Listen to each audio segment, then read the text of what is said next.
പാലക്കാട് കോൺഗ്രസ് വീണ്ടും ഒരു ഉപതെരഞ്ഞെടുപ്പിനെ നേരിടേണ്ടി വരുന്ന സാഹചര്യമാണ് ഉരുത്തിരിഞ്ഞിരിക്കുന്നത്. 2024 വളരെ നിർണായകമായ ഒരു ഉപതെരഞ്ഞെടുപ്പിനെ നേരിടുകയും അതിൽ ഗംഭീര വിജയം നേടുകയും ചെയ്തിരുന്നു. അത് പാലക്കാട് നിയമസഭാ മണ്ഡലത്തിലേക്കായിരുന്നു. ഇപ്പോൾ പാലക്കാട് നഗരസഭയിലാണ് കോൺഗ്രസിന് വെല്ലുവിളിയായി ഉപതെരഞ്ഞെടുപ്പ് വരുന്നത്. കോൺഗ്രസിന്റെ സിറ്റിംഗ് സീറ്റാണ് ഉപതെരഞ്ഞെടുപ്പിലേക്ക് പോകുന്നത് എന്നത് പാർട്ടിക്ക് ഏറെ പ്രധാനമാണ്.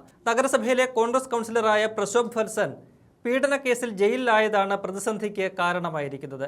ഇക്കഴിഞ്ഞ നിയമസഭാ തെരഞ്ഞെടുപ്പിന്റെ പ്രചരണ സമയത്തായിരുന്നു പ്രശോഭിനെതിരെ ദളിത് യുവതി പീഡന പരാതി നൽകിയത്. ജോലി വാഗ്ദാനം ചെയ്ത് സൗഹൃദം നടിച്ച പ്രശോഭ് താമസ സ്ഥലത്തേക്ക് അതിക്രമിച്ച് കയറി ബലാത്സംഗം ചെയ്തെന്നും ഉന്നത കോൺഗ്രസ് നേതാക്കളുമായുള്ള ബന്ധം ചൂണ്ടിക്കാട്ടി ഭീഷണിപ്പെടുത്തിയെന്നുമാണ് യുവതിയുടെ പരാതി. ഇക്കഴിഞ്ഞ മാർച്ച് 27-നാണ് പ്രശോഭിനെതിരെ പരാതി ഉയർന്നത്. പോലീസ് കേസ് രജിസ്റ്റർ ചെയ്തതോടെ പ്രശോഭ് ഒളിവിൽ പോയി.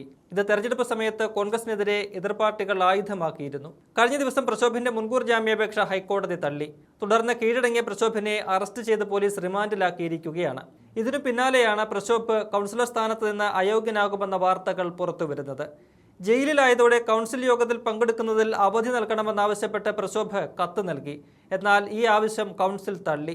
കഴിഞ്ഞ 2 കൗൺസിൽ യോഗങ്ങളിലും പ്രശോഭ് പങ്കെടുത്തിരുന്നില്ല.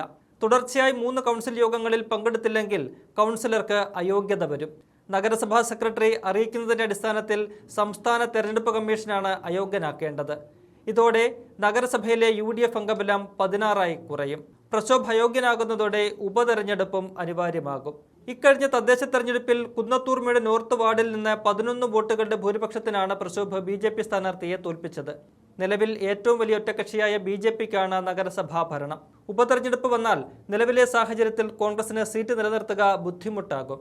നേരത്തെ 2024 നടന്ന നിയമസഭാ ഉപതെരഞ്ഞെടുപ്പിൽ UDF സ്ഥാനാർത്ഥിയായി മത്സരിച്ച രാഹുൽ മാങ്കൂട്ടത്തിൽ മണ്ഡലത്തിലെ റെക്കോർഡ് ഭൂരിപക്ഷത്തിനായിരുന്നു വിജയിച്ചത്. എന്നാൽ പിന്നീട് രാഹുൽ നിരവധി പീഡനക്കേസുകളിൽ പ്രതിയാവുകയും ജയിലിൽ പോവുകയും ചെയ്തു. രാഹുലിന്റെ വലങ്കൈയാണ് പ്രശോഭ്. തദ്ദേശ തെരഞ്ഞെടുപ്പിൽ പ്രശോഭിന് സീറ്റ് വാങ്ങി നൽകുന്നതിൽ നിർണായക പങ്കുവഹിച്ചത് പീഡനക്കേസ് പ്രതിയായ രാഹുലായിരുന്നു. അതെന്ന് വലിയ വിവാദങ്ങൾക്ക് കാരണമാവുകയും ചെയ്തു. മാത്രവുമല്ല, പീഡനക്കേസിൽ ഒളിവിൽ കഴിയവെയാണ് രാഹുൽ തദ്ദേശ തെരഞ്ഞെടുപ്പിൽ വന്ന് വോട്ട് രേഖപ്പെടുത്തിയത്. അതിനുവേണ്ട എല്ലാ സൗകര്യങ്ങളും ഒരുക്കി നൽകിയത് പ്രശോഭായിരുന്നു. പ്രശോഭിന് വേണ്ടിയായിരുന്നു രാഹുൽ വന്ന് വോട്ട് ചെയ്തത്. കോൺഗ്രസിന്റെ ജനപ്രതിനിധികൾ തുടർച്ചയായി ഇങ്ങനെ പീഡനക്കേസുകളിൽ പ്രതിയാകുന്നത് BJPക്കും CPMനും ആയുധമാവുകയാണ്. അതിനാൽ ഉപതെരഞ്ഞെടുപ്പിൽ ഇത് പ്രചരണ വിഷയമാക്കി കോൺഗ്രസിനെ തോൽപ്പിക്കാനാണ് BJP ലക്ഷ്യമിടുന്നത്. ഉപതെരഞ്ഞെടുപ്പിൽ സിറ്റിംഗ് സീറ്റിൽ തോറ്റാൽ അത് കോൺഗ്രസിന് വലിയ ക്ഷീണമാവുകയും ചെയ്യും. അതിനാൽ ജയിക്കാനുള്ള എല്ലാ തന്ത്രങ്ങളും കോൺഗ്രസ് പയറ്റും. MP ഷാഫി പറമ്പിൽ ഉൾപ്പെടെയുള്ളവർ രംഗത്തിറങ്ങിയാകും കോൺഗ്രസിന് വേണ്ടി പ്രചരണം നയിക്കുക. ഇക്കഴിഞ്ഞ നിയമസഭാ തെരഞ്ഞെടുപ്പിൽ മികച്ച പ്രകടനമാണ് UDF പാലക്കാട് നടത്തിയത്. ആകെയുള്ള 12 സീറ്റിൽ 5 UDF നേടി. നഗരസഭ ഉൾപ്പെടുന്ന പാലക്കാട് മണ്ഡലത്തിൽ 13,000-ൽ പരം വോട്ടുകൾക്കാണ് കോൺഗ്രസിന്റെ രമേശ് പിഷാരടി വിജയിച്ചത്. BJP ഭരിക്കുന്ന നഗരസഭയിൽ ഉൾപ്പെടെ UDF ആണ് ലീഡ് നേടിയത്.